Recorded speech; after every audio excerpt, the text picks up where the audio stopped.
अप्पी आमची कलेक्टर या मालिकेच्या आजच्या भागात आपण पाहणार आहोत.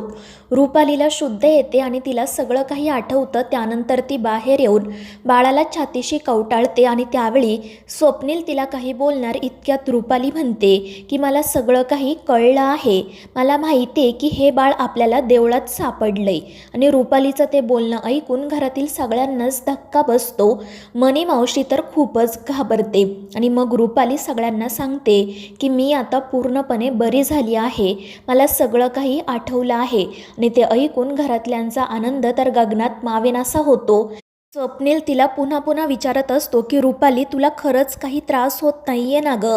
आणि त्यावर रुपाली सांगते की नाही, मी आता पूर्णपणे बरी झाली आहे आणि हे सगळं काही फक्त या बाळामुळे शक्य झालं. आणि ते ऐकून सगळेजण खूप खुश होतात आणि देवाचे आभार मानतात. तर रुपाली त्या सगळ्यांचे आभार मानत म्हणते की फक्त बाळामुळे नाही तर तुम्हा सगळ्यांमुळे सुद्धा मी बरी झाली आहे. तुम्ही खरंच मला गेले 5 महिने खूप सांभाळून घेतलं. आणि त्यावर अप्पी म्हणते की वहिनी तुम्ही प्लीज असं काही बोलू नका. आणि मग ती रुपालीला हे सुद्धा सांगते की खरं तर तुमची अवस्था बघून आम्ही सर्वजण हळूहळू खचत चाललो होतो, मात्र स्वप्नील सरांनी तुमची साथ कधीच सोडली नाही.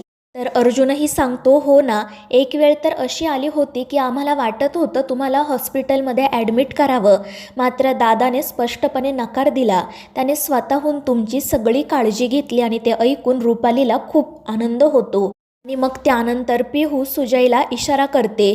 तर सुजय रुपालीची माफी मागतो. तर रुपाली म्हणते की भाऊजी प्लीज आता माफी मागू नका. जे व्हायचं होतं ते घडून गेलं आहे, पण आता या बाळामुळे सगळं काही छान होईल. आणि मग ती अप्पीला सांगते की मला बाळाला कायदेशीररित्या दत्तक घ्यायचं आहे. ते ऐकून सगळेजण खूप खुश होतात आणि मग अप्पी लवकरात लवकर बाळाला दत्तक घेण्याची प्रोसिजर सुरू करणार असल्याचं सांगते. त्यानंतर अर्जुन आणि अप्पी त्यांच्या कामावर जाण्यासाठी निघतात. ते पिऊला सुद्धा त्यांच्या सोबत घेतात. त्यानंतर अप्पी पिऊसोबत बोलण्याचा प्रयत्न करत असते, मात्र पिऊ तिच्याशी काही बोलत नाही. अप्पी तिला पोट तिडकीने विचारत असते की काय झाले पिऊताई, मी नक्की काय चूक केली आहे? आणि त्यावर पिऊ म्हणते की मी तुला सांगितलं होतं तू सुजयच्या कामात आडवी येऊ नको, मात्र तरीसुद्धा तू तेच केलं. आता तर मला असं वाटत आहे की सुजयला कोणतंही काम करू द्यायचं नाही असंच तू ठरवलंय. त्यावर अप्पी तिला समजवण्याचा खूप प्रयत्न करते, पण पिऊ काही ऐकून घेत नाही. ती रागातच निघून जाते आणि त्यामुळे अप्पीला खूप वाईट वाटतं. अर्जुन तिची समजूत काढतो, मात्र पिऊच्या अशा वागण्यामुळे तो सुद्धा दुखावला गेलेला असतो. तर दुसरीकडे कदम आणि सरकार गप्पा मारत असतात. रुपाली पूर्णपणे बरी झाल्यामुळे ते दोघेही खूप आनंदात असतात. बाळ घरात आल्यापासून सगळं काही मार्गी लागलं आहे असं त्या दोघांना वाटत असतं. मात्र त्याच वेळी सुजय त्या ठिकाणी येतो आणि तो सरकारांना म्हणतो की मी तुम्हाला या आधीसुद्धा सांगितलं होतं की ते पोरगं मला या घरात नको आहे. कोणाचं आहे ते आपल्याला माहिती आहे का? आता त्याच्यापुढे आपलं आडनाव लावायचं का? त्यावर कदम आणि सरकार त्याला समजवण्याचा प्रयत्न करतात, मात्र सुजा काही ऐकायला तयारच नसतो. तो म्हणतो की मी तुम्हाला या आधीसुद्धा सांगितलं होतं, पण तरी तुम्ही अजून दादाशी काही बोलले नाही. त्यावर सरकार म्हणतात अरे एकदा त्या पोराला तू हातात घे, म्हणजे तुझ्या डोक्यात हे जे काही विचार सुरू आहेत ना ते निघून जातील. पण सुजय काही ऐकत नाही. आणि ज्यावेळी कदममध्ये पडतात त्यावेळी सुजय सरकारांना धमकी देत म्हणतो की सांगू का यांना थोरला भाऊ म्हणून तुम्ही कसे वागलात ते? आणि त्यामुळे सरकार गप्प बसतात.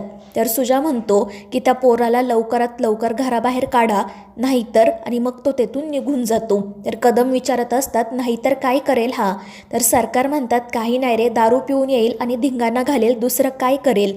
आणि त्यानंतर कदम त्यांच्या कामाला जातात. सरकार मात्र खूप काळजीत असतात. दुसरीकडे रुपाली स्वप्नीलसोबत बोलण्यासाठी जाते.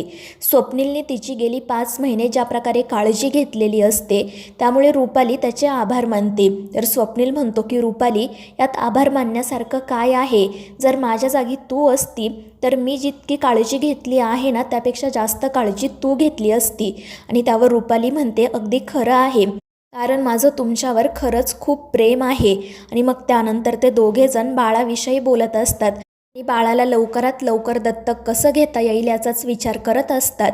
त्याचवेळी मनी त्या ठिकाणी येते. तर रुपाली रागातच तिला म्हणते की मनी मावशी तुम्ही कशाला आला आहात तिथे? तुम्ही जे काही केलं ना ते मला सगळं काही आठवतंय. आणि ते ऐकून मनी खूपच घाबरते. ती रडतच म्हणते की अगं रुपाली, मी जे काही केलं ते तुझ्या काळजीपोटीच. आणि ते ऐकून स्वप्नील आणि रुपाली हसू लागतात. त्यामुळे मनीच्या जीवात जीव येतो. तर दुसरीकडे रुक्मिणी कपडे वाळत घालत असते. सरकारही तिला मदत करत असतात. आणि मग त्यानंतर ते रुक्मिणीला सांगतात की एकदा तुझ्या धाकट्या मुलासोबत बोल. त्यामुळे रुक्मिणी विचारते की काय केलं आता त्या सुजाने. आणि मग सरकार मगाशी घडलेला सगळा प्रकार सांगतात. रुक्मिणी म्हणते की असं तर कोणाच्या मनातही आलं नव्हतं, मग याच पोराच्या डोक्यात असा विचार कसा काय आला. त्यावर सरकार म्हणतात मी तर त्याला समजवण्याचा खूप प्रयत्न केला, पण तो माझ्यावरच डाफरतोय, त्यामुळे तू एकदा त्याच्याशी बोल. त्यावर रुक्मिणी म्हणते पण मी तरी काय बोलणार, तो माझ्यावरही चिडचिड करेल. सरकार म्हणतात की तू बोल त्याच्याशी, त्याला समजावून सांग. त्याला म्हणावं की बाबा आता गप्प बस, जे काही सुरू आहे ते तसंच सुरू राहू दे. आणि त्यावर रुक्मिणी म्हणते ठीक आहे, बोलते मी त्याच्याशी. तर दुसरीकडे मनी मावशी बंट्याकडे जाते आणि ती बंट्याला सांगते की ती रुपाली पूर्ण बरी झाली आहे. त्यामुळे बंट्यासुद्धा घाबरतो. मात्र त्यानंतर तो मनीला हसतच म्हणतो की आई तू काळजी करू नको, आता ती रुपाली बरी झाली आहे म्हटल्यावर ते बाळ कायदेशीररित्या तिचं आणि स्वप्नीलचं होईल. आणि मग ती अप्पी काहीच करू शकणार नाही.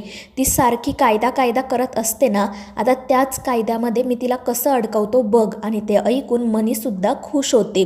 तर दुसरीकडे अर्जुन आणि चिंचोके चहा पिण्यासाठी आलेले असतात. त्याचवेळी शाळेची 2 मुलं त्या ठिकाणी येतात. ते अर्जुनला म्हणतात की अर्जुन दादा, आम्हाला तुझी बॉडी दाखव, मग आम्ही तुला चिंचा देतो. त्यामुळे मग अर्जुन हसतच त्यांना बॉडी दाखवतो. त्यामुळं ती मुलं पळतच अर्जुनसाठी चिंचा आणायला जातात. त्यानंतर चिंचोके त्यांना विचारतात की काय झालं साहेब, आज तुम्ही खरंच खूप आनंदात दिसताय. आणि मग अर्जुन त्यांना सांगतो की वहिनी आता पूर्णपणे बऱ्या झाल्या आहेत, त्यांना सगळं काही आठवलं आहे. आणि ते ऐकून चिंचोके खुश होतात. तर अर्जुन म्हणत असतो की दादा माझ्यावर खूप चिडला होता, पण आता त्याचा राग दूर झाला आहे. काल त्याने रडतच मला मिठी मारली, मला खरंच खूप आनंद झाला आहे. आणि ते ऐकून चिंचोकेसुद्धा खुश होतात. आणि मग ते अर्जुनकडे अप्पीची चौकशी करतात. तर अर्जुन सांगतो की तीसुद्धा आता ठीक आहे, परत ऑफिसला जाते, हळूहळू सगळं काही होईल ठीक. तर चिंचोके म्हणतात बघा साहेब, मी तुम्हाला सांगितलं होतं ना, नियती आपल्या बाजूने आहे, ती सगळं काही ठीक करेलच. आणि मग अर्जुनही नियतीचे आभार मानतो. तर दुसरीकडे गायतोंडे दीपा आणि तिच्या नवऱ्याची चौकशी करण्यासाठी एके ठिकाणी फोन करतात. मात्र ते दोघेजण नेमके कुठे आहेत याबद्दल त्यांना काहीच माहिती मिळत नाही. त्याचवेळी अप्पी त्या ठिकाणी येते. ती गायतोंडेंना विचारते की नेमकं काय करत होता तुम्ही. मात्र गायतोंडे तिला त्या दोघांबद्दल काही सांगत नाही. ते म्हणतात की आपल्या हिरकणी योजनेमधील काही डाटा मिसिंग झाला होता, त्याबद्दलच मी चौकशी करतोय. आणि ते इतक्या व्यवस्थितरित्या काम करत आहे हे बघून अप्पी खुश होते. त्यानंतर गायतोंडे पुन्हा एकदा अप्पीला विचारतात की मॅडम तुम्हाला बाळाचा आवाज येतो का. मात्र अप्पी म्हणते की नाही गायतोंडे, मला आता बाळाचा आवाज येत नाही. तर गायतोंडे तिला म्हणतात की मॅडम जर तुम्हाला काही वाटलं ना तर तुम्ही माझ्याशी बिनधास्त बोला. मात्र अप्पी मनाशी म्हणते की जोपर्यंत माझं बाळ जिवंत आहे याचा पुरावा मी शोधत नाही तोपर्यंत मी कोणाला काही सांगणार नाही.